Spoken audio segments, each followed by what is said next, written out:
Hey, what's up, Unbroken Nation? Thank you for joining me again on the Michael Unbroken Podcast. Today, I have a very special guest, my friend and podcast host, Ameé, who hosts the One Broken Mom podcast. No, we are not related, probably, but here we are. So, how are you, my friend? What is going on? I haven't talked to you in a couple of months now. The world is still upside down, but how's your world? Aside from the outside world being completely upside down, it hasn't been too terrible.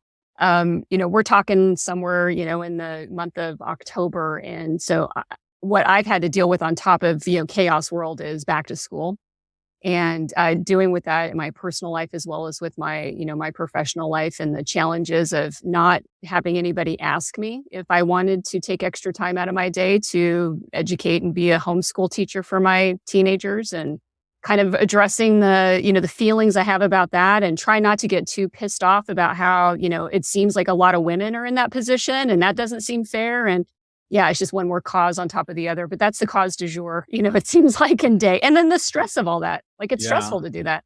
Yeah, it's kind of like a la carte, pick the thing that's going to make your hair fall out today. Like we are literally like a week away from flying snakes. Like I just see it coming. There's no doubt. Yeah. So as we get started, I think it's really important because I know you, but I would imagine that some of my listeners don't. What's the deal? How did you get to where you are? You can go 3 minutes, 5 minutes, 20 minutes, whatever you feel like you want to get out right now. I love your story. I love your journey. I read somewhere or listened to a podcast early on, and you said the most powerful, awesome, and dangerous person in your life is our mother.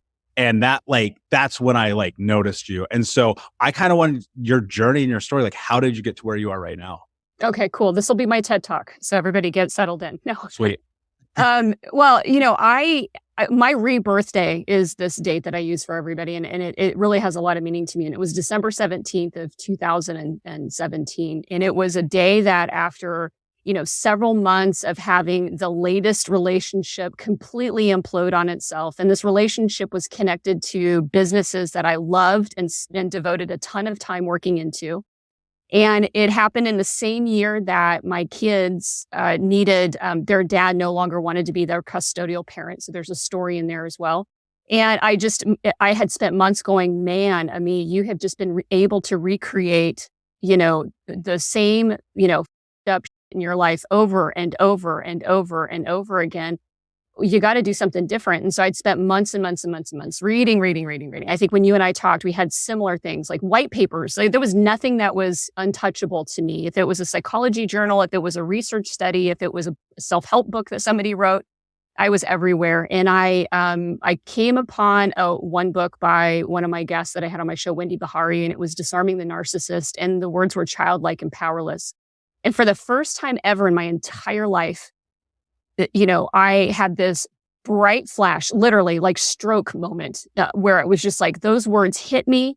I instantly burst into tears because this memory that I'd had in my whole life at 40 some years old, if I remembered this one moment in my life when I was 5 years old, I always cried. It was just this, eruption of just this strong fear and scariness and sadness that I felt. And that moment was when it connected of like, holy crap, like this whole thing about childhood trauma is a real thing. And I began to then go back in time through everything that I had been through and started to, kind of like look and see how everything kind of stepped into place and how I finally arrived at that moment and why. And then from that point, how I dedicated myself to, if all of those experiences in my life made me the kind of woman who, was really struggled with being a mom herself. Didn't matter if I wanted to be a mom. I wanted to be a mom. I just didn't know how to be a mom, and I was terrible at it. I picked people that were going to be abusive and controlling towards me over and over again, and thought I was strong enough to overcome it. I didn't realize that, my whole world and what people should do and how they should treat each other was very warped and shaped by only a few people in my family. And I didn't know how to break out of that. And I knew that if all those things made it to this place where I was sitting on a couch crying, pacing around my house, certain that I was just cursed, that's what I was as a human being and as a woman. I was just cursed.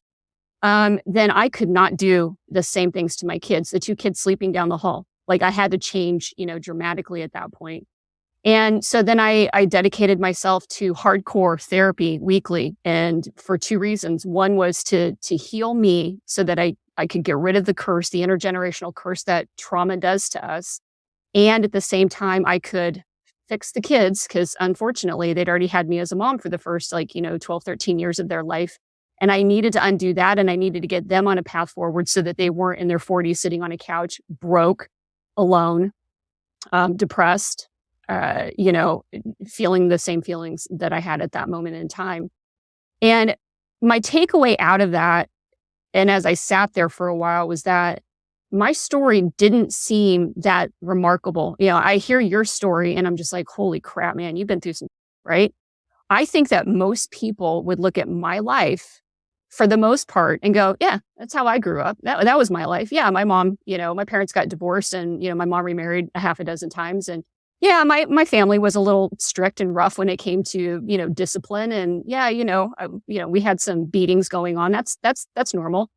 Oh yeah, I was totally put in charge of taking care of everybody as a young child. I mean, because, mom was whatever, working too hard or emotionally unavailable or whatever. I mean, the story wasn't that remarkable for me, and why I easily dismissed it as no big deal is why then I believe that it was so important to actually become an advocate for it, and kind of like creating an environment and conversations for people to have like a shame-free, judgment-free discussion that saw parents as humans, some of them a little bit more than others, but still humans, and that they, in their sense of messed upness, probably came from their own parents of having their own deals and, depression, war, poverty, whatever it was. And I mean, we could just keep going all the way back to Adam and Eve on, childhood trauma.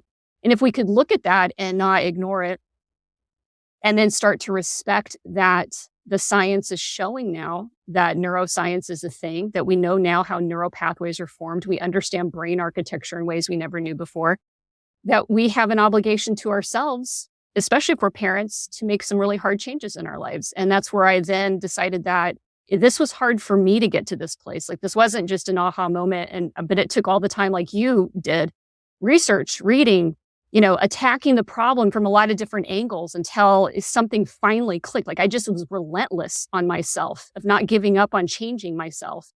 And then once I did it, I was like, man, that was really hard. That's got to be really hard for some people, to do the same thing. And how can I help them? Like, what can I do? Like, that's my purpose now. Like, everything I lived through, everything that I dealt with, living with family members, having my mom walk out, watching my little brothers be abused, watching my little brothers being abandoned, all that stuff gave me these rich and life experiences. But I also felt completely blessed with the brain to be curious, the brain to be strong, to be embodied with fierceness. And that if somebody needed somebody on their team to help them get through that was what my job was. That's my job. That was my purpose. I knew at that moment on that day too, my life is never going to be the same. Here's what my new purpose is in life. In fact, it's the only purpose I was ever destined to have. And I'm going with it. And so that's how I ended up, becoming a podcaster and starting that journey there. Yeah. I mean, I totally resonate with that. I distinctly remember having this moment in childhood and being like, this has to be about something greater. Whatever this chaos is that is happening in my life right now, like, this can't just be what it is. There has to be something on the backside of this. Now, of course, up until that's a retrospective understanding. In the moment, you're like, please, somebody come save me, rescue me. Where is Mr. Moneybags? Like, somebody put me in a car and take me away from this and give me all the things that I should have as a child. And you discover, obviously, that person's not coming. No one is coming to rescue you. And you step down into what I call the vortex, that darkness, that place where you're just immersed in this place of just pure chaos, destroying everything around you and everything you touch ad nauseum, right? Again, in this cycle, again and again and again and again. And suddenly what happens, you hit rock bottom and you're like, oh, okay, here's what happens. Either change or die. And for whatever reason, much like you, I've always been curious. I've always been a learner or a self-learner. I've always put myself in a situation where I had to force myself to learn. Because if you go look at my high school transcript, which is online, I was a 1.4 GPA student. And the only reason it was beyond 1 is because of gym class. And I happen to be an athlete, right? Other than that, I'd be a sub 1 GPA. I am not intelligent from a standard standpoint. I have had to force all of that information knowledge into my brain. But here's the thing that's really interesting and captivating about it. Without that breakdown moment, that complete emotional, physical, mental exhaustion and looking in the mirror and going, okay, I'm going to die if I stay on this course, I would not be here talking to you right now. One of the things that I'm so curious about is as you are in this place of now helping guide other people down the same journey that you are, what is the impact that it has had on your life since? Oh gosh, it's almost feels unfair, to be honest with you, because every interaction I have with somebody that I have the privilege of talking to on my show is a learning opportunity for me, right? It widens my own horizon. Sometimes it gives me a different perspective of myself. You know, I do a lot of self-reflection, and then there's just that feeling of, either your chest can tighten because you're under fight and you're fighting the world and you're struggling, or your chest can inflate with just passion and love. And, since I started this journey, I've just, my whole being has just changed. My body has gotten healthier, to be honest. But I do fully admit that, the show in itself has been a part of the journey, because as I do this and, it's this quid pro quo, like as the show connects with more people, then it's, I get to talk to more people, and those people come in and teach me and they teach other people. And so, while it feels selfish, there's a lot of selflessness to it, because I feel like I'm not just hoarding all that information, on my own. But the biggest thing really has been this giant pool of resource of empathy, and being able to see so many different experiences, seeing how the nuances of trauma really do affect people differently, and being just aware of that, which just makes you then a better human, because then you're not so quick to judge an experience as, oh, well, there must be a fault with you. The truth is that none of us are at fault. None of us are to blame for what happened to us as kids. And we all do respond so differently, because there's, a bazillion different factors that play into how it, ultimately those things, affect us and how we respond to them, from temperament to nature, nurture, and all that other stuff combined together. And when you have such a big world view, it just, it's hard to not feel, honestly, more love for people, even the ones that sometimes don't actually deserve it, because you're looking at them like, man, you're a horrible person. I don't love you, but I do understand you. It makes me more socially intelligent. It makes me more emotionally intelligent, and definitely makes me more empathetic. And it makes me far more compassionate than I really was, before, because I was pretty dismissive of my own experiences. No big deal. Like, why are some people complaining about this? I don't get it. Like, it's, not that big of a deal. I got over it. Why can't you? That to me, that's thievery at its finest, right? Because we, and especially speaking as a man in American society, that is not allowed to be talked about. How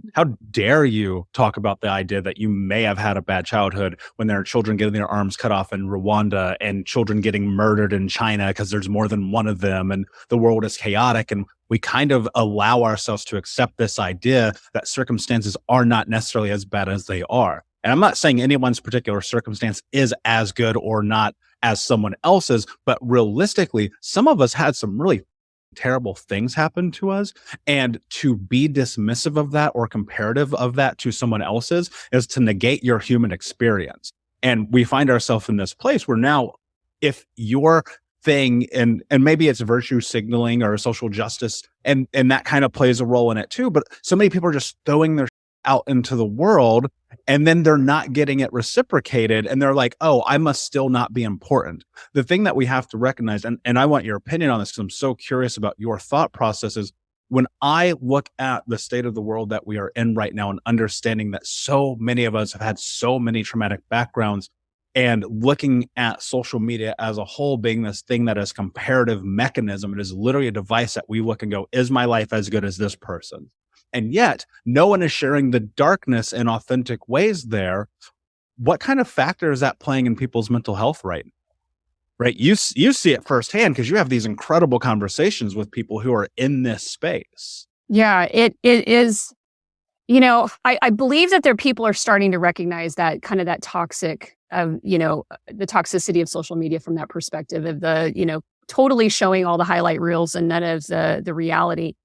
But the other thing that I think that actually prevents that in some ways, which is really kind of, painful, is to think about when people do get vulnerable and share their experiences, if it's not in a safe place, and social media is not honestly a safe place, unless you actually curate your friends list and you make all your posts completely private and you know everybody on a one-on-one personal level, it really is unsafe to expose your vulnerabilities and your weaknesses out there. And I've experienced that, and I'm sure you've experienced that as well, and so, people, if we can't handle the discomfort of someone else's experience, because of our own inabilities of being able to acknowledge our own negative experiences or negative beliefs or negative feelings that we have, I think that right there is kind of the poison that's in the system. Because it's what will limit us from being able to have these spaces and these conversations with one another that are honest and not judgmental and intended to neutralize shame rather than build up on shame. But there are too many people that, because they don't have that sense of their own self-awareness and of their own humanity, and like you said, they deny their own experience. And then they've grown up with the messaging of, stop crying, shut up, don't be weak, don't be whatever. And you're only doing this for attention. That's one of the most toxic phrases out there, is like, you're only acting this way for attention. And I've heard that out of parents when talking about a kid that's acting up. And that is dangerous for that kid, because that kid is signaling to you that they are hurting. And they're trying to get your attention because nothing else seems to be working for them. We as adults still do that to each other on social media. And so why would people want to show anything other than their highlight reel, right? Like, you rarely get attacked, for showing your great vacation pictures. But people will judge you if you make a post. And I've seen this, like, I decided that I'm leaving my situation. Some people will support you and some people will go, well, did you actually put in enough time to make it work? Did you? And a lot of people just can't do that because, again, it's not a safe space, Yeah. Here's what I think is really fascinating is you and I have had this experience of negating our own experience, but you mentioned something of being able to acknowledge your own situations, the things that have happened to you, and be able to, for me, I use the word ownership, right? Mm-hmm. Not ownership as in, i.e., this is my responsibility, but ownership as in, okay, yeah, this thing happened to me, so I need to work through it. Where do you even start, right? Because what I'm so curious about is, like, what was your catalyst? Because for me, it's this rock bottom moment. I'm looking in the mirror. I'm 26 years old. I'm 350 pounds, smoking 2 packs a day. My life is up. And I was like, enough, like, it's gotta stop here. I think, and maybe hopefully you'll steer me in a different direction here. I think that because we are humans and innately we require pure suffering to create change. Mm-hmm. I don't know that anyone has ever created change worth note without suffering rock bottom. Was that your experience as well? Yeah. And my rock bottom was more like it was a gradual tumble to the bottom, clawing at the walls, trying to keep it from happening. So it was like a level and a level and a level. And, which is painful, right? And it's painful when it takes you a long time to get to the bottom, because you get bumped and bruised definitely along the way. One pivotal moment that I had in 2017, kind of as I was sitting there, in the middle of destruction again and trying to figure things out and trying to understand is I sat there as I was having another, baseless argument with my ex that I was, relationship that was coming apart there. And I got tired of it being a tit for tat. Like, well, you do this and you do that. No, I don't. That's not what I meant. I mean, which is just a dysfunctional way of trying to, like, have a conversation, and repair a conversation relationship. And it was never going to be anything other than that, because this was an abusive situation that I was in. But I sat there and I thought, what if everything he's saying is 100% true? I mean, and I'm like, I know it's not. Like, I know that he's narcissistic and he's abusive and whatever, but let's just suspend reality for a moment. What if I'm sitting here and I let everything he says to me and all of his accusations and all the gaslighting, what if it's all true? And believe it or not, that was the moment at which I was able to finally take some accountability for some of the things that I did. Not that I deserve to be abused. Nobody ever deserves to be abused. But it did alter my perspective of how to view myself from the outside. So what was I doing? Well, yeah, I'm actually deflecting a lot. I'm answering too quickly. I'm defending my positions, but do I have growth opportunities in this conversation? Like, is there something I can take from this? Was I behaving, all the time as a considerate person? No, actually, there were times that I wasn't doing that. And again, I was able to go back and go, not everything that he said was true, but that level of kind of skeptical thinking and self-awareness then allowed me to kind of approach a lot of other things that way, because it allowed me to be able to see my accountability. Then when you get to that point, when you're actually starting to take accountability, that's when you hit the bottom. Like, to me, that was the bottom of like, holy, I'm responsible for a lot of stuff here. Like, I was clawing at the walls, keeping myself. But once you start to actually go, man, look what I was doing the whole time. Look at all these excuses I was making for myself. Look at, I had this one moment where my daughter was sitting next to me and she leaned her head on my shoulder, and it made me feel so uncomfortable because that loving act was just so abnormal to me as mom. Like, I didn't know that feeling because I had no relationship with my own mother. And I hadn't seen my own mom or talked to her for like over half of my life. And here I was with a daughter and I didn't know what to do. And that made me feel like, you got to do something. Like, I don't want this feeling, but that's the instant body signal my body got was, this is weird. This is totally weird. And then that accountability, what are you doing? What do you need to go look into? Does that make sense? Yeah, 100%. And I'm going to put a word in your mouth because I resonate with this. And if I'm wrong, please tell me, but it's kind of going from the victim mentality into the hero mentality, right? Mm-hmm. And maybe you don't necessarily know it at the time, but accountability is such a terrifying word for so many people. Raise your hand if that's true, right, yeah, self-included, right? Because I look back in these moments going, okay, I'm really high right now. I'm really drunk right now. I'm cheating on my girlfriend again. I'm stealing this. I'm doing that. I'm breaking into houses. I'm stealing cars. I'm doing drugs. I'm hurting my friends and myself and my partners and blah, blah, blah. Not my fault.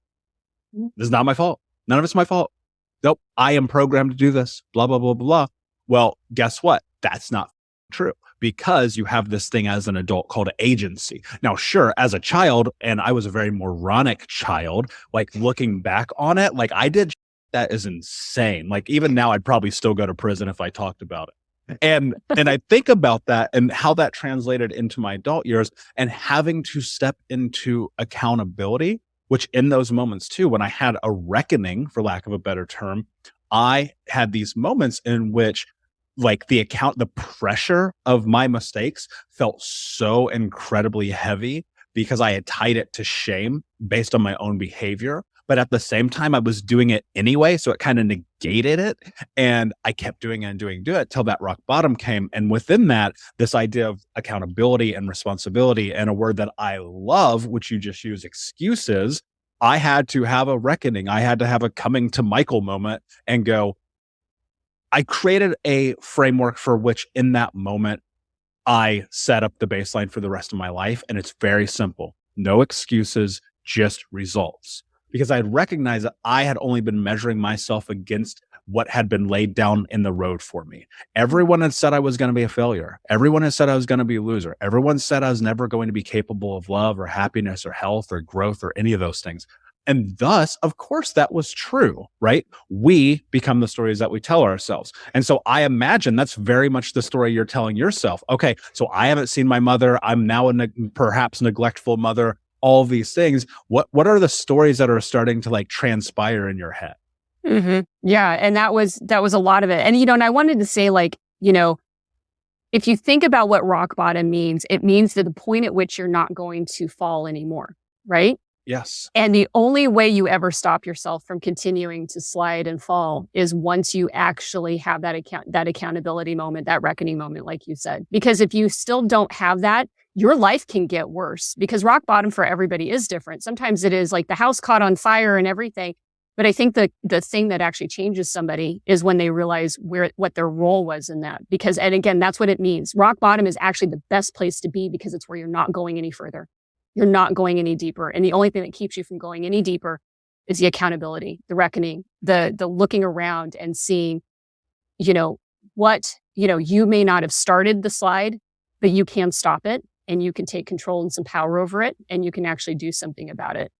But, all the thoughts I had, like I said, I thought I was cursed. I thought here I was, a person that just, was gifted with some really great ideas to be able to do things in business and professionally, but I was ever intended to be financially wealthy from it.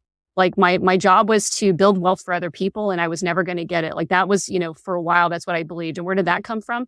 That came from being taken advantage of and growing up and, never having, having a really messed up money mindsets in the family. And also the, demanding that I work. And whenever I wanted to ask to get an allowance or get paid to do something that's helpful so that I had money to spend, being told no, that, what I did wasn't important. And that carried all the way through in my self-sabotage in business and professional. And with motherhood, it was, I want to be a good mom.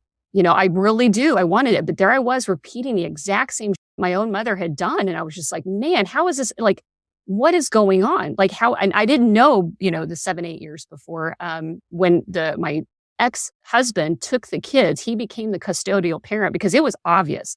I didn't have any tools in the mother toolbox. Like that wasn't my thing. I wasn't going to be able to, take the time out. I had no desire. Here's kind of the ugly thing. Like, I didn't want to go to PTA meetings. I didn't want to, take time out of my work life to go, hang out in their classrooms. I felt like I was an independent, intelligent woman who had contributions to society. And why should I be the one that has to make all those sacrifices? Like I had a very, sense of that's just not going to be me and I'm not going to do it. And so when everything started to fall apart in my business then and my relationship with my ex, it was pretty obvious that, I needed to work on those tools, but I didn't. I spent another 7 years plummeting down the hill, scraping at the sides, going further into risky behaviors and, and getting into an abusive relationship and really tolerating way too much and not knowing how to stop that. And before, again, I had that moment where I sat there and I thought, what if everything's true?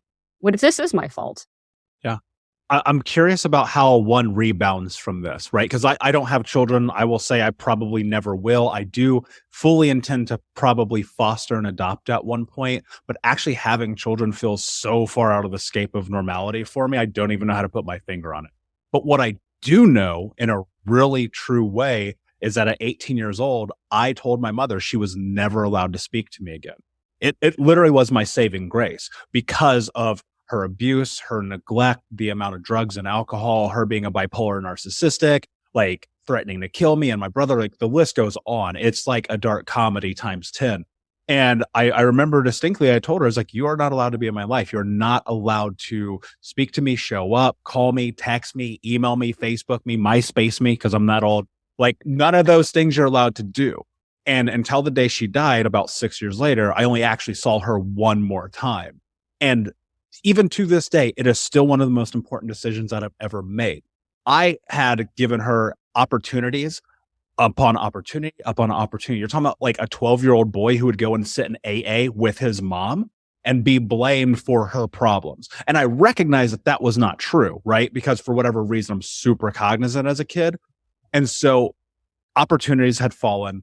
I had said, this is the end. Because you can only, shame on you. What is it? Fool me once, shame on you, blah, blah, blah. Right? You know that thing. Yeah. And so eventually I came to that recognition. How being, I'm not labeling you, you are like my mother. That's not what I'm getting at here. Yeah, how, when you are in this place where you're like, oh, I've made so many mistakes. I am repeating generational behavior. I see where this is going because I have had a similar experience. How do you flip that? Because there are people right now who are listening to this, because trust me, I know the people who reach out to me who go, my kids won't talk to me. They're mad at me. I'm stuck in my trauma past. I can't seem to get them to connect with me. How do you flip the script? How do you step now into the unknown here? Yeah, well, it's terrifying, but yeah, I've said this before too. The fiercest act of motherhood I ever took was putting myself in therapy. And not just studying what I needed to do to heal myself, but actually committing myself to studying how to parent as a trauma-informed parent. How to see not only the specific, abuses and neglects and things that I had, but what do we do as a society in parenting that actually contributes to this intergenerational passing on? How do we as good parents neglect our kids and all the other ways? Because that actually has an impact on a kid's, confidence and abilities and belief systems. in many ways, the ship had sailed, the horses had left a barn, like they were gone. By the time my kids came back into my life full time, they were undergoing another set of trauma for them because their dad, they were both entering into adolescence. And that's a whole nother brainstorm for the human brain, from 11 to 25. And it's profound. And he was beginning to have his own traumas starting to play out in his parenting. And it was getting very difficult for him. And he gave up. And he had called me up in, early 2017 and said, either you take the kids back or I'm sending them to my parents. And the kids didn't know that that's how their dad felt. But there had been a lot of really bad situations in that household. And I had decided at that point that come hell or high water, I was not going to abandon my kids. My kids were not going to grow up because I had had my own mom walk out on me. I had been sent away to live with other family members. I had been rejected time and time again by my own mother. There was no way I was going to ever do that to my kids. But at that point, I didn't even know I was still dealing and had all these problems, in me. So by the time you fast forward 10 months and I'm sitting there on the couch, I'm like, I have to do that. I have to get in. And the first things I did with my kids was, they just need to know that you got their back. They don't expect perfection. Children don't need perfection. In fact, it is okay for them to learn how imperfect the world is and how imperfect humans are and how that's okay. It's not to be judged or shamed or, if you make mistakes, it is, to admit when you've messed up and let them know and then actually show up like you're changing. And my kids have shared with me, and here's what I do wish. I wish that as soon as I started therapy in January of 2018, that within 6 months, everybody'd be fine. And that didn't happen. My daughter has been dealing with depression because she had dealt with abuses in that other household that she'd been living in. My son, really had a lot of issues, because of his relationship with his dad. I mean, at the end of the day, I think the kids would think that, when push comes to shove, they had more issues that they're still working through with their dad than with their own mother, even though I feel like, the whole thing started with me, being mom. But like you said, and like I've said before, the most powerful person in a child's life actually can be their mother. And that means you can destroy them or you can be the force that actually brings them back if you are committed to, doing whatever it takes at all costs.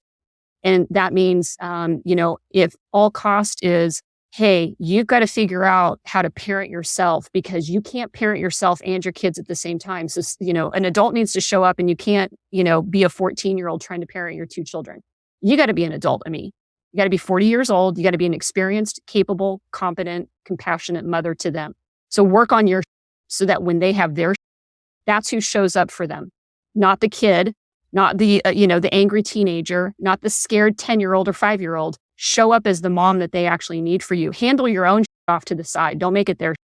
That's yours. Yeah. Go to therapy for that. And my kids today, we've had conversations about this, and the difference between their parents in their eyes are they have a parent who may not be perfect, but she's working her ass off, and they see it every day, and they love and trust that I really do. I'm here for them. And then they have a parent that they don't feel that trust with. And I think that when you have one of those situations, that's the first thing. You got to get back. You have to respect who they are as individuals. They're humans. They aren't many versions of you, and you show them, that you care about them entirely as who they are as people, and you own your mistakes and then you do something about it. Like that accountability matters to everybody, kids or adults, right? Like you and I have talked about this before, you don't earn respect or apologies from people if you don't back up your change. And as a parent, you have to change. Now, can you bring kids back to you that you've damaged? Yeah, maybe you can. But the only way that that'll actually happen is, again, you live in a different way and they can see the actions, not just the words. And a lot of people, words are cheap. A lot of people hope that they can just say sorry. And I think people have a right to sit back and wait to see if there's actually something. And I had a guest on my show that, had a terrible relationship with her mom. Her mom was a co-abuser as she grew up. And she never imagined she'd be able to have a relationship with her mom. But here's her mom. Her abusive dad passed away. Mom started doing work on herself. Mom took accountability. Mom started to make it. And she's like, it's slow, but I'm hopeful. Because what she does, this mother every day shows up as this changed person and has been doing it day in and day out. So that's how. Yeah, and I agree with you. Actions do completely speak louder than words. We feel things that you do as in human beings versus the things that you say. Right? Hmm. It is tangible. Words are not tangible. I can't touch I'm sorry, right? Hmm. But I can feel you showing up and doing the things that you said that you were going to do. I also think there is a place for words. And one of the questions, and I don't know how to answer this, and I always tell the people who reach out to me with this question, I say, you have to do what feels best for you. What are your thoughts with how you communicate your traumatic experiences with your children? I make sure that for me, I make sure there's relevancy to what they're going through, because one of the things that from all the like parenting experts that I talk to is, your kids need to know that you are human too, because they have a lot of questions going on. I mean, if we sit there and imagine like all the things going on through our heads, whether it's sex or, our political beliefs or, whether we hate school or not, or whatever it is that we go through in our teenage mind, individuation is what's going on. And when I share experiences, it's to be able to teach them something and why, what I don't want for them. So, for example, I had a long conversation with my son one afternoon and I said, listen, this is why I believe in these things. This is what happened to me and why it made me do these other things and why now I'm fixing that. And we talk about finances a lot because I self-sabotaged terribly, my financial situation. I mean, I torpedoed it in so many different ways. And so when I talk to my kids about saving and, not taking out a lot of debt and, how to do budgets and, and I keep them in the conversations to a safe extent over like what our certain finances are like. Well, like, gosh, guys, this is how I budgeted all out. I take it all back to, I was never shown this. And as a result, what happened to me was that I didn't value money in the same way and I didn't value myself with money and I made several mistakes. There are things that they don't need to know about. But if it helps them make sense of their own experience, then I'll share it with them. But, sometimes people like, they do blurt out too much and it kind of can make a kid unsteady. And I don't think that I definitely try not to do that, right? Because there's the other danger, which is enmeshment, where you talk so much about your trauma and your weaknesses, and then you're relying on your kids to be your emotional support through that. And so when sharing trauma with my kids, it's done in a way of, I'm a parent. This is something that happened to me in my past. You don't owe me any emotional support for this. That's not your job. Your job is to be my kid. My job is to support you emotionally, not for you to give it back to me. And I think there is a danger when a parent blasts out their trauma, like, you keep treating me like my dad did, and if you've just gone on about how your dad was, an abuser, you just told your kid, you basically equated them to your abuser. And that's an unhealthy way of sharing your trauma story. So and I think people do that because it's also kind of that reaction. Again, that's one of those learning experiences, Yeah, you gotta be mindful of how you say it.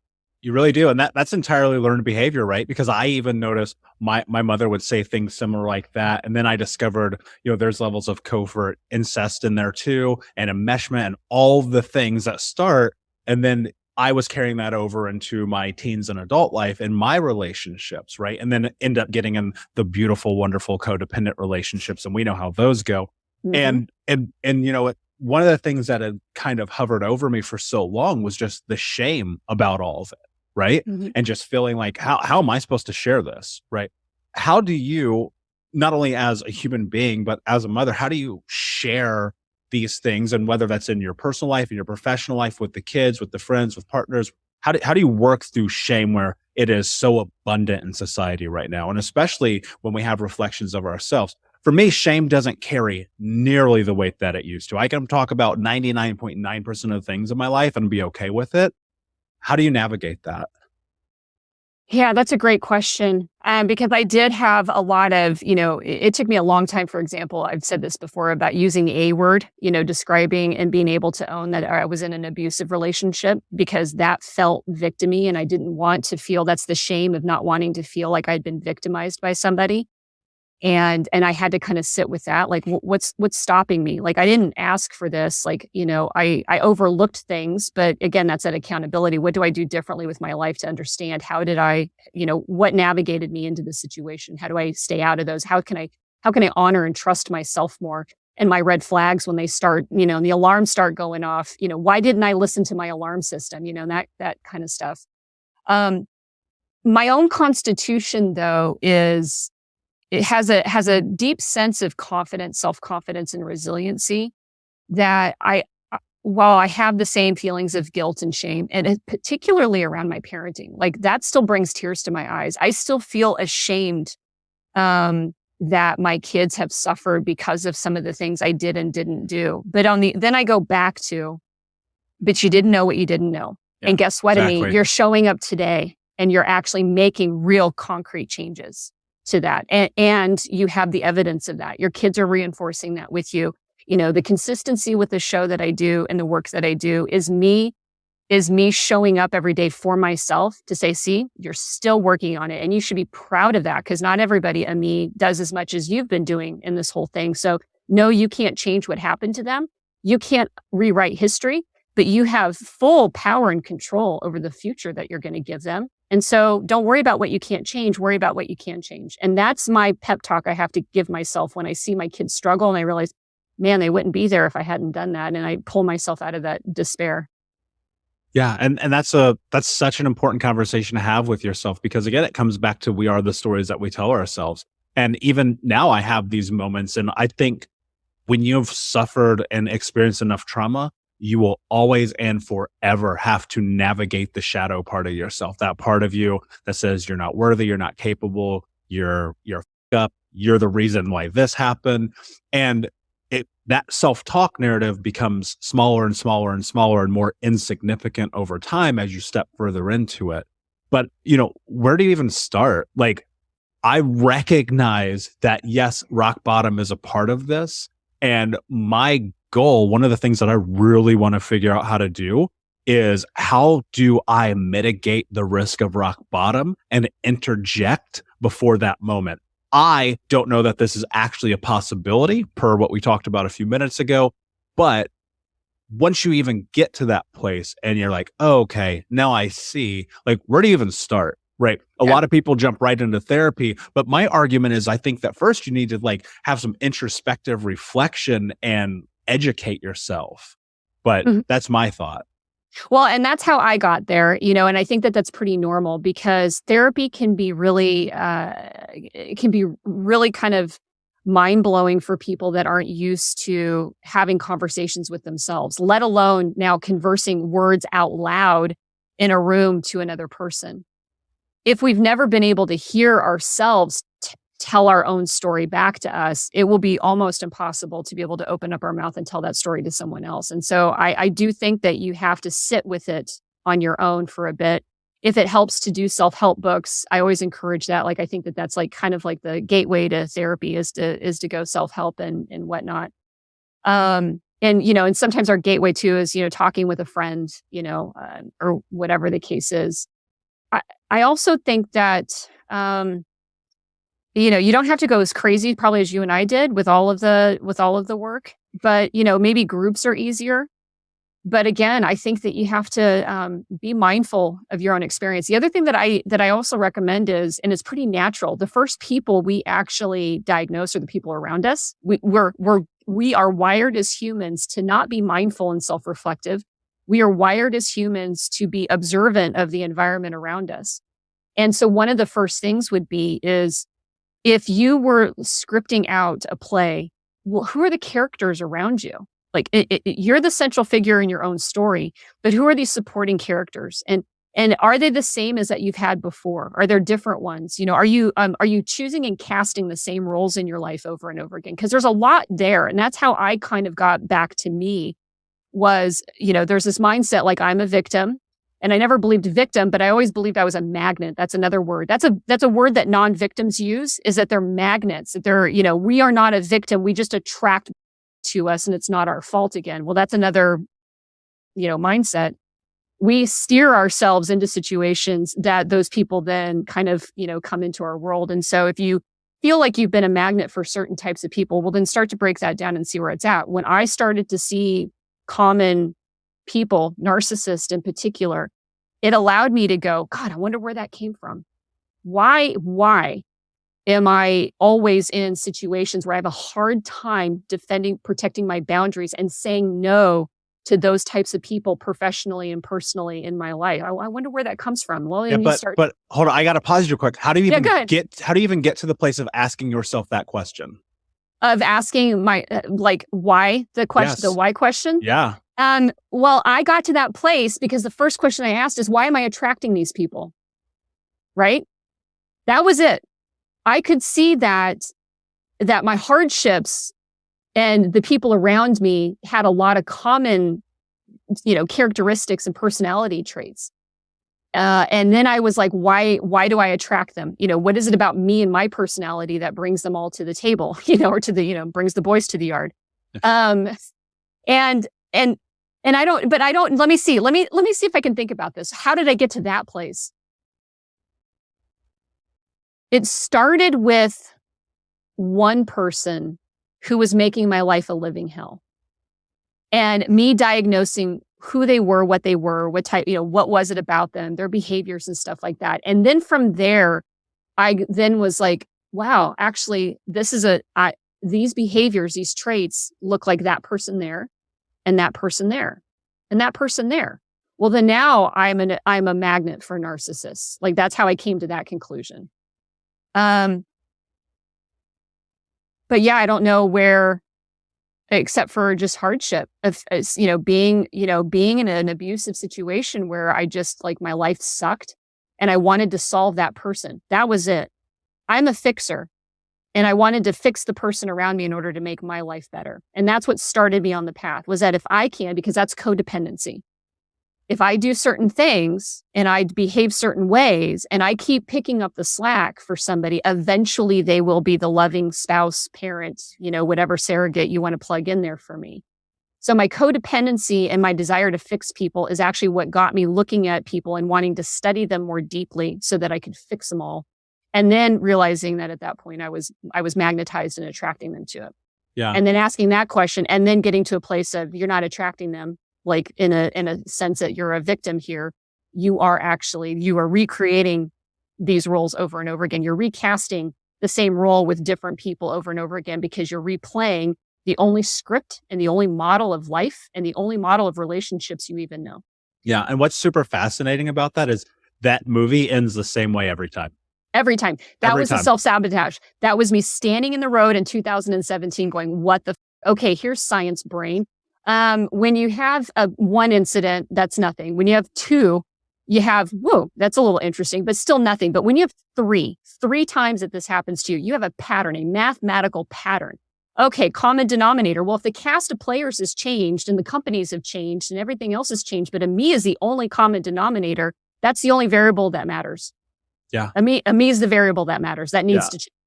Totally. Yeah. And I think about that so often because I definitely am a reformed perfectionist, right? And I would spend all of my effort and energy molding everyone around me to justify my behavior, right? Because I was like, as soon as they get it, I'll be fine, right?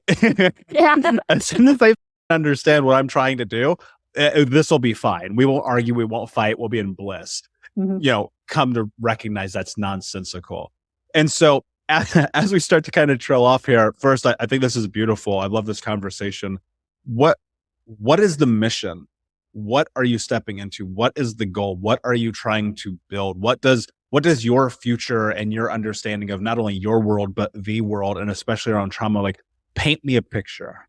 Yeah, I would love to, because a couple of years ago when I started this was all about my own personal experience, just trying to heal everything. And my one broken mom, idea is that I recognized all the fractures and the cracks, the scaffolding that was weak. I needed to tear it all down and build it all back up again.